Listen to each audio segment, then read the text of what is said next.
the online harms bill. And the online harms bill is worse than it looks on first glance. Michael Geist went through the press briefing. So the press briefing was a neutered version of the bill, and it didn't have the bill's language in it. Later in the day, the full bill's language was released, and people said, holy cow, this is way worse than we thought it was going to be. And so I thought that was interesting.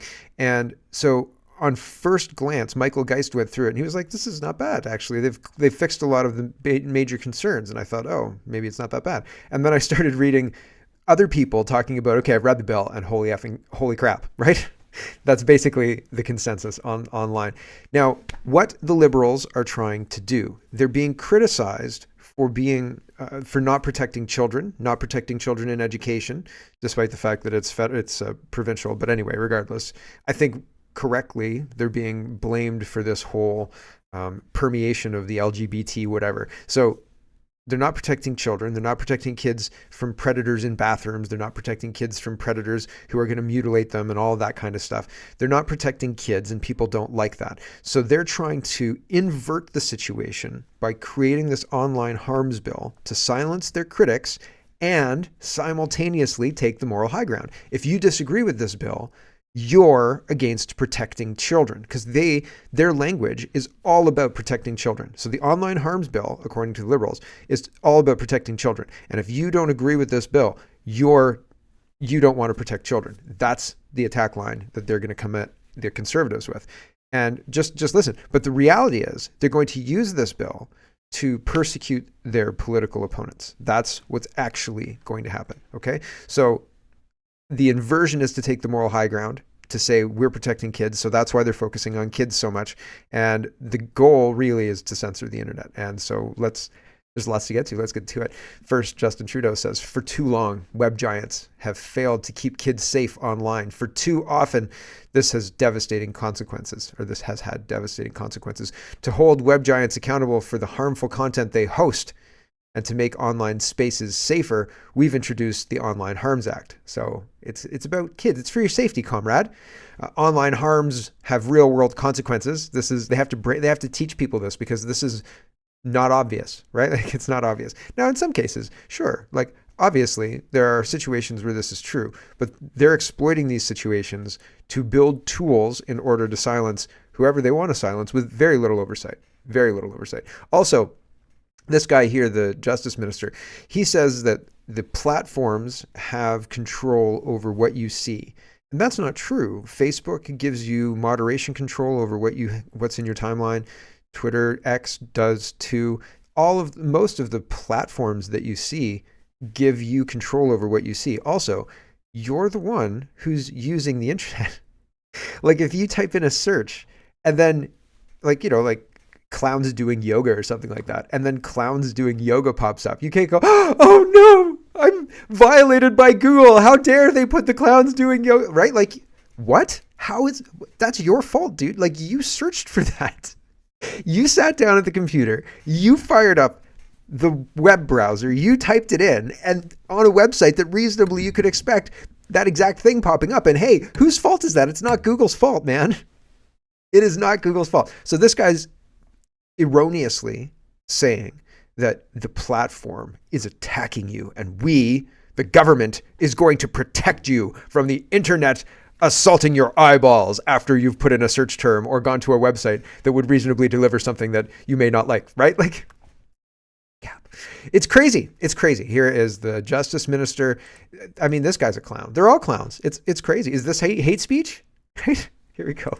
But I want to be crystal clear about what the Online Harms Act does not do. It does not undermine freedom of speech. It enhances free expression by empowering all people to safely participate in online debate. This bill empowers adults. Right now, where your posts go and what appears in your feed are dictated by platforms. Through this bill, we are restoring more of that power to you, the individual Canadian. C-63, this bill does not wade in to your private communications. Private communications are exempted from this legislation. We know that there are powerful organizations and people who may line up against this legislation. People with money and people with influence. My message to these people and these organizations is very simple. It is now the time to work directly with us. Profit cannot be prioritized over safety. Right now, it is too easy for social media companies to look the other way as hate and exploitation festers on their platforms. This bill will require platforms to do their part and to do better to keep people safe from harm and exploitation, especially our children. Failure to do so will have a price, significant monetary penalties. And more. Ooh, right? And so they're really, really underlining that children thing. And the person who is sharing this, Chris, says this bill, which will restrict your freedom of speech, does not harm your free speech. It enhances it. Gaslight a little harder, Attorney General. And come at me for mean words. Expect to self-rescue. Canada's toast authoritarianism has taken over. Self-rescue means like get out of Dodge, right? We are goose-stepping into a situation where the public are going to be under the boot heel of an authoritarian regime if we're not already. Like, this hasn't passed yet, but it seems to be on the fast track. Like, Jagmeet Singh's on board because the pharmacare thing's working, right? So we'll talk about that later in the show. Arif, this is the Attorney General again, says, we tabled Bill C-63, a critical piece of legislation that will ensure the online world is safe for all people in Canada, especially our kids. Now we're counting on the opposition to do the right thing, support our bill, and help keep children away from sexual exploitation. And Holly Doan says, Attorney General, this guy, reintroduces cabinet bill to curb harmful content on social media. Bill C-63 stops short of censorship powers detailed in failed 2021 bill that lapsed in Parliament. It does not. It does not. It absolutely includes it. Mr. Surveillance says, where did you get stops short of censorship powers from? C-63 authorizes the governor and council to make regulations and create a hate crime offense. Queers for Palestine will have a field day with that. So yeah, like anything online that rises to hate crime, you're going to get takedown notices, fines for $20,000 to $70,000. Cosman says the Liberal online hate bill empowers the Canadian Human Rights Tribunal to hide the identity of accusers and even compel gag orders on people who are the subject of online hate complaints. This is a kangaroo court system, full stop, dangerous territory. Kangaroos have a better court system, I've been told. They are offended, and so that's $20,000, Cosman. Pay up, please. Kangaroo court indeed. And the non-disclosure of identity is something that is highlighted here because the text of the bill is available. The commission may deal with complaint in relation to a discriminatory practice described in Section 13 without disclosing to the person against whom the complaint was filed or to any other person the identity of the alleged victim, the individual or group of individuals that has filed the complaint, or any individual who has given evidence or assisted the commission in any way in dealing with the complaint. If the commission considers that there is a real and substantial risk that any of those individuals will be subject to threats, intimidation, or discrimination. There's a threat of discrimination? You're bringing this person's, the fear of this person committing this crime, or that this person has committed this crime, new crime, and the crime has to do with like discrimination, bigotry, all the rest of it, hate, and all the rest, and they're saying that is a reason to not share the identity of the accuser. Isn't part of the legal system that you get to know the identity of your accuser and you get to know like what you're being accused of, right? This is just going to shroud everything in mystery. Like there's a takedown order for episode 1527 or whatever because you said hate crime, or you made a hate crime in there, and this group of people complained. I mean, like I have thousands of episodes online. So are all of my previous episodes open to this new standard, right? Yes. Well, wow, right? Like jeepers creepers. It's all private communications, exempt, right? Non-disclosure of identity persons, right? So, and Cosman continues, he says, a lot of crucial details were left out of the government's technical briefing today. The final fine can reach up to $70,000, not just $20,000 as reported. That is, the government can claim a $50,000 cut, more than the victim's $20,000 compensation. So that's pretty wild stuff. And there's a True North piece about this. I'll show you some further reactions. Bruce McGonigal is responding to Cosman's tweet that I just read, and he says, Canada is finished if this is allowed to stand. Do you remember Jessica Yenev, or Jonathan Yenev? And Bruce says, think Yanev was bad? Wait till Yanev 2.0 under these new measures. Anybody will be able to file complaints against others for posting hate speech online that is discriminatory against protected categories such as gender, race, disability, and others. They do not even have to be the victims of the hate, but merely witness it. So how many people will now build entire careers ruining people's lives using these laws? So if you get $20,000 and the government gets $50,000 from these hateful creators, right? These targets of these shakedown lawsuits, basically, you win 3 of them in a year. That's a tidy little income, right? That's how Jonathan Yanev lived for a while there, wasn't it? Just predatory lawsuits on unsuspecting people who didn't want to wax his balls or something like that. Ridiculous. Kirk is responding to this as well. He says the people who can't define what a woman is want to amend the criminal code to create a hate crime offense based on hate propaganda and define hatred for the purpose of the new offense. Essentially, anyone offended will be able to file a complaint with the totally not biased Human Rights Commission. If found guilty, people can be fined $20,000 and get life imprisonment. Yep. This is while the system releases pedophiles and criminals back into the streets with a slap on the wrist. This liberal bill is outrageous, but make no mistake, this is a Trojan horse decorated bill. So yeah, it is trying to get this passed and into force, and then that gives them the foundation to imprison anybody they want for any length of time they want with impunity. Wow, he made a terrorism. Yegwave says the Liberal government has unveiled its long-awaited Online Harms Act, proposing comprehensive reforms aimed at safeguarding users, enhancing complaint mechanisms, and potentially imposing harsh penalties for hate crimes. Here's a breakdown of what's included. 1, protecting users from online harm. The legislation mandates online services to act responsibly, make harmful content inaccessible, and protect children. Duties include continual risk assessment, content moderation tools, and internal complaint points. 7 categories of harmful content targeted, including child sexual exploitation, cyberbullying, and incitement to violence. Provisions covering deepfakes and require prompt removal of revenge porn and content sexually victimizing children. See, like they have actual things in there that they will be able to claim the moral high ground by citing these things. But the truth is much more sinister than that. 2, digital safety officers. Establishment of a digital safety commission and an ombudsperson to enforce regulations and support users. The commission will oversee online platforms' compliance and have the authority to order harmful content removed. The ombudsman will assist users in filing complaints and provide guidance on recourse options. Hate crime laws says creation of a standalone hate crime offense in the criminal code, defining hatred and addressing anti-Semitism. Maximum penalties increased for hate propaganda offenses, including life imprisonment for advocating genocide. But what does advocating genocide mean, right? Like if somebody says that phrase that they've all been chanting from the river to whatever, is that advocating genocide, right? If somebody says that and they say it on a street corner, can they get life in prison, or is it only if you say it on a video? If you say it on a video for instructional purposes, is it the same thing? There's so many questions.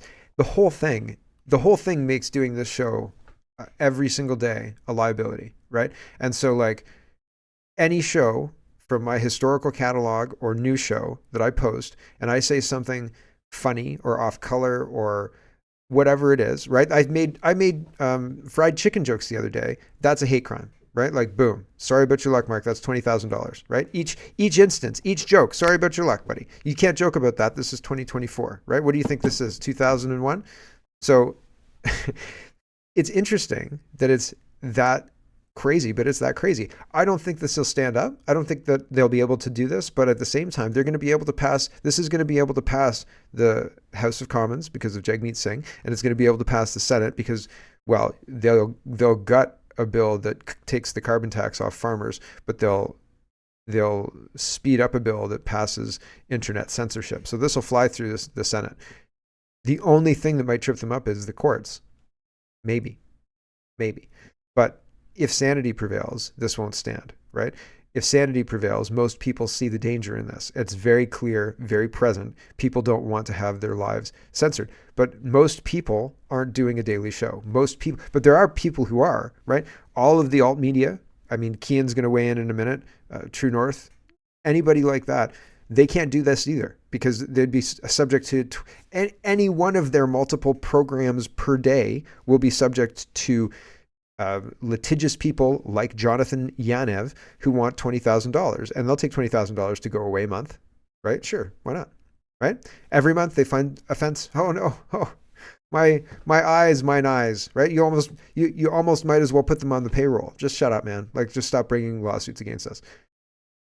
How do you fight that, right? And then somebody else is going to figure out that yeah, it's pretty lucrative, pretty easy too, right? All you have to do is feign victimhood, and Canadians have been trained to feign victimhood, and it's awful. But this encourages these things.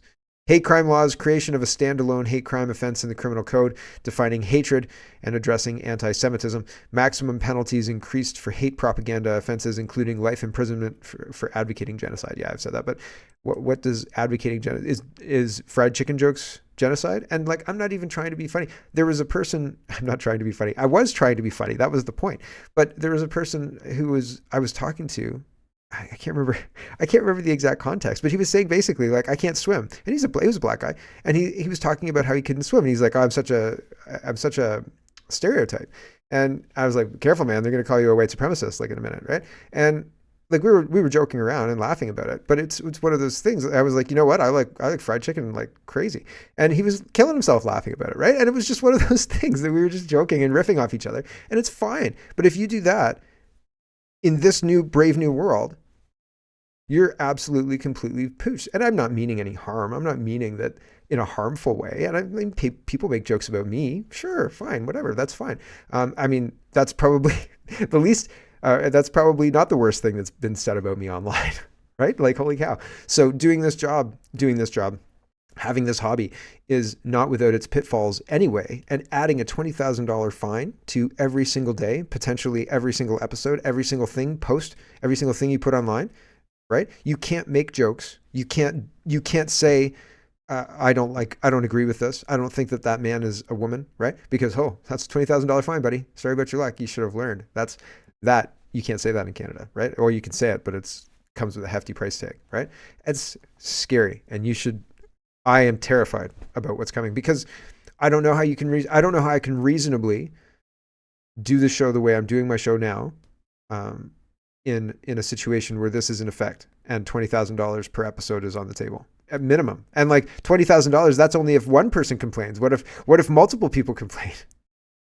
Right? So terrible. And they know. So I don't think it'll stand, but at the same time, I'm not going to be shocked if it does, right? I'm not going to be shocked if it takes litigation, if it takes people being charged with this and then it going to courts and the court saying, you said what? That's it. Russell says, read the bill. As a Canadian, you need to understand that this is an omnibus bill. It purports to do something good, but adds in a slew of things to control speech online. It's brilliant in its double speak. It cons opposite. If cons oppose it, libs will say the conservatives don't care about protecting kids. That's exactly what's going on. And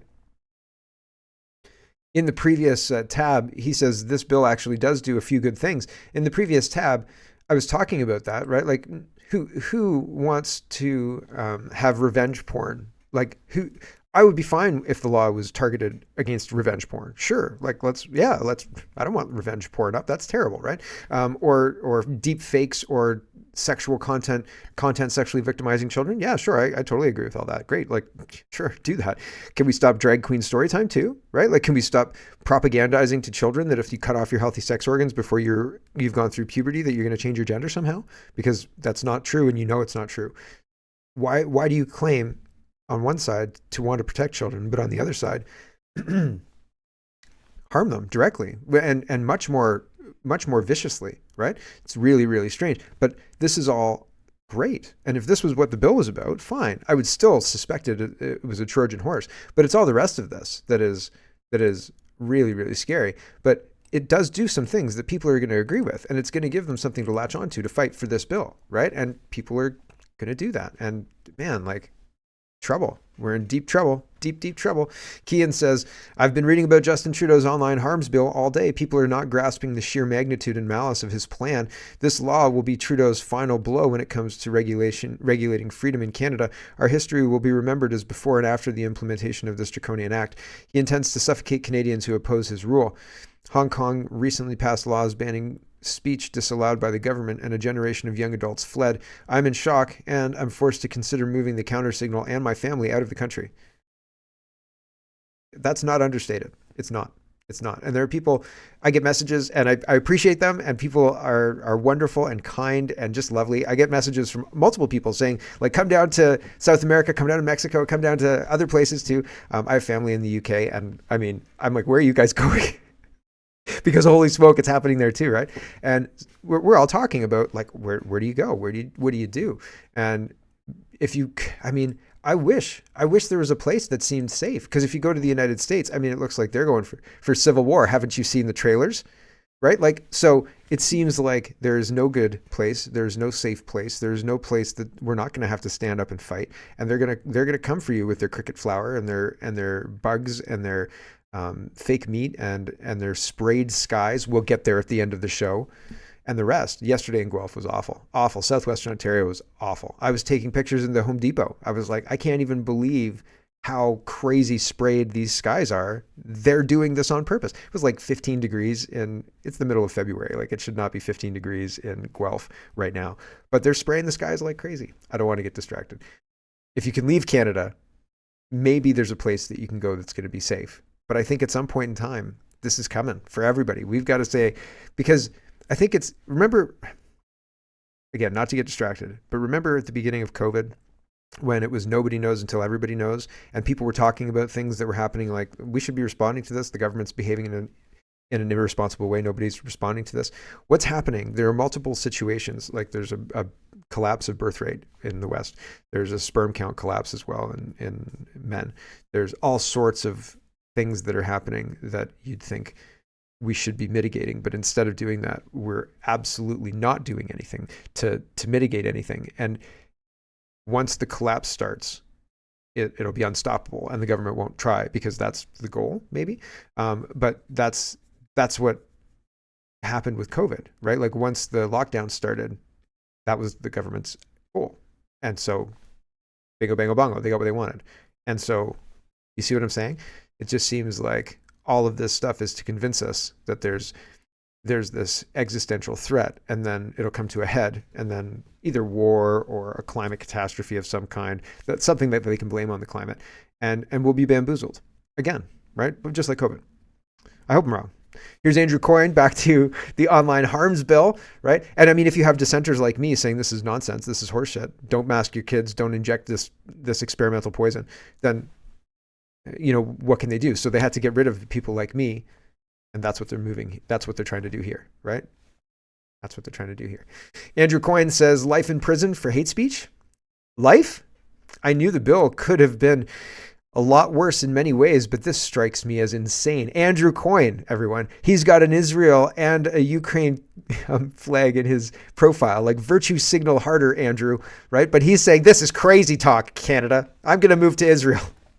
Online harms bill would create new hate crime offense, making tech platforms responsible for harmful content. The whole thing is ridiculous. So Mark says, Ottawa to create a regulator to hold online platforms accountable for harmful content, says sources. So this is the ombudsman. This is the True North piece about this. And it says the centerpiece of this initiative is the proposed Online Harms Act, details of which were unveiled during a technical briefing released to reporters on Monday. Among the categories of harmful content identified in the act are materials that incite violent extremism or terrorism, promote violence, or foment hatred. The bill will include amendments to the criminal code aimed at addressing hate crimes more effectively. The Online Harms Act, known as Bill C-63, was tabled by Liberal Minister of Justice Arif Virani in the House of Commons on the same day. These amendments include the introduction of a standalone hate crime offense applicable across all criminal offenses, with penalties extending to up to life imprisonment. Maximum punishments for existing hate propaganda offenses are also set to be increased substantially. New standalone hate crime offense that would apply to every offense in the criminal code and in any other act of parliament, allowing penalties up to life imprisonment to denounce and deter this hateful conduct as a crime in itself. So what's a hate crime, right? The technical briefing explained. The bill would also raise the maximum punishment for the 4 hate propaganda offenses from 5 years to life imprisonment for advocating genocide, and from 2 years to 5 years for the others when persecuted by way of indictment. Also, the bill would add a definition of hatred based on the past decision of the Supreme Court of Canada to the Criminal Code. The text of the bill defines content that foments hatred as any content that expresses detestation or vilification of an individual or group of individuals on the basis of a prohibited ground of discrimination within the meaning of the Canadian Human Rights Act, and that given the context in which it is communicated is likely to foment detestation or vilification of an individual or group of individuals on the basis of such a prohibited ground. For greater certainty and for the purposes of the definition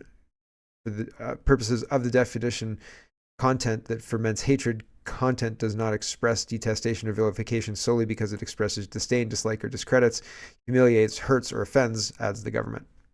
Additionally, private messaging and communications like WhatsApp and other platforms are excluded from the scope of this legislation. Anybody will also be able to file complaints against others for posting hate speech online that is discriminatory against protected categories such as gender, race, disability, and others. Amendments to the Canadian Human Rights Act will let anybody file complaints against persons posting so-called hate speech with the Canadian Human Rights Commission. If found guilty, the Canadian Human Rights Tribunal can order those found to violate the government's definition of hatred with fines of up to $70,000 and takedown orders for content. According to the text of the bill, the tribunal has the power to order payments of up to $20,000 for the victims of the so-called online hate, as well as in order to pay the government $50,000 if the member panel considers it appropriate. In 2014, a similar provision under the Act dealing with online hate messaging was repealed by the former Prime Minister Stephen Harper after it was found to have violated the freedom of expression rights of Canadians. The Liberals have pledged to reintroduce Section 113, which deals with communication of hate speech over the internet. It is a discriminatory practice to communicate or cause to be communicated hate speech by means of the internet or any other means of telecommunication in a context in which the hate speech is likely to foment detestation or vilification of an individual or group of individuals based on a prohibited grounds of discrimination. Bill C-63's text reads, "The tribunal will also have powers to hide the identity of those who bring complaints against anybody whom they deem to have posted online hate speech. Additionally, it can compel those who face complaints to not reveal the identity of those involved upon discovery. The Commission may deal with complaint in relation to discriminatory practices described in Section 13 without disclosing the person against whom the complaint was filed, or to any other person the identity of the alleged victim, the individual or group of individuals that's filed the complaint, or any individual who has given evidence or assisted the Commission in any way in dealing with the complaint." Bill C-63 reads, "To enforce rules surrounding harmful online content, including materials that sexually victimize children and deepfakes, the government plans to establish a new organization. This body, comprising the Digital Safety Commission, the Digital Safety Ombudsman, and the Digital Safety Office, will work to ensure compliance with regulations and protect users from online harm." Oh, I said ombudsman, and it says ombudsperson. Is that a hate crime? So, $20,000, Mark. Meanwhile, the role of the Digital Safety Ombudsman, 20,000 more, will extend to advocating for users' rights and interests in the digital realm, serving as a watchdog for online safety issues. Prior to the online safety issues, like go get stabbed by this recently released rapist. Why would the rapist stab you? Okay, go get raped by this recently released rapist. But we'll protect you from these online harms. But also we'll let out all of the other violent criminals. So online harms are the only things you'll be protected against in Canada. Prior to the bill's unveiling, Conservative leader Poilievre said that he would oppose the law, accusing the government of using the issue to legislate censorship and infringe Canadians' free speech. We will oppose Justin Trudeau's latest attack on freedom of expression, Poilievre responded to a question from True North's Andrew Lawton last week. What does Justin Trudeau mean when he says the worst hate speech? He means speech he hates. And I haven't seen anything from Poilievre about this yet, so he hasn't lost his mind about anything, but Mr. Bernier is talking about it. Maxime Bernier says, "I hate Justin Trudeau and the Liberals. Is this hateful tweet going to get me in jail after they've passed their new totalitarian online hate speech bill? Maybe." This CTV reporter is, I think, oh yeah, CTV Prestitute says Jay is very excited about this because now there's teeth in legislation. Here we go. Someone whose job it is, who has a full office to regulate online content, to potentially deal out fines and punishment for those that are not falling into compliance.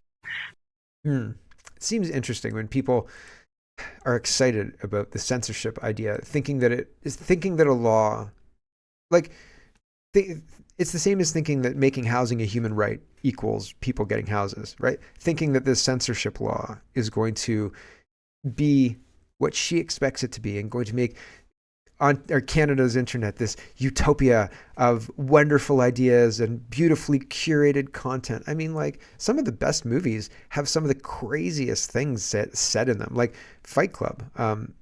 What's her name? Marla. When after Tyler and her have sex for the first time, and she says a line. I can't remember the line, but it was really offensive, and the censors took it out. And the only reason they allowed the director and I can't remember, Marla Singer, whoever played that role. I can't remember the name, but it doesn't matter. Said they got to replace it, and once they replaced it, they wouldn't change it, and then they replaced it with something worse. Oh, I want you to have my abortion. That was the line, and the censors were like, we want to also remove that line, and they were like, no. And so the whole idea that this law is going to work the way these people think is folly. I think it's silly. Like, if you think that it's not going to also be weaponized against your own thoughts or things that you're like, at some point you're going to run into something and it's going to make you uncomfortable, and you're going to have to swallow that down because you're on board for this, right? And it's just interesting to note. This is the Justice Minister again. He says our government is taking action to protect kids online. No, they're not. 6 in 10 young people reported that they or their friends were targeted by online predators. Oh, I believe the government meme. I do not. Michael Geist goes through how this is actually okay. He goes through that it's not so bad. He says it's just going over the whole bill again, and we don't need to. Wolf says this is a parallel extrajudicial court system to prosecute wrongthink, and it will do exactly that. But as with all liberal initiatives, it will fall flat on its face and make them even more unpopular. This is desperation. Liberals flailing about in their government's death throes. Yeah, I can't imagine them getting reelected on this platform. Hello everyone, thanks very much for watching. This is just a short version of a longer show. If you'd like to get the whole show, you can go over to CanadaPoly.com and sign up for a subscription. Just look in the drop-down tab for Shop and Donate and look for subscriptions, and you'll get immediate access to the full show. Love to see you. Thanks for watching, everybody. Have a wonderful, wonderful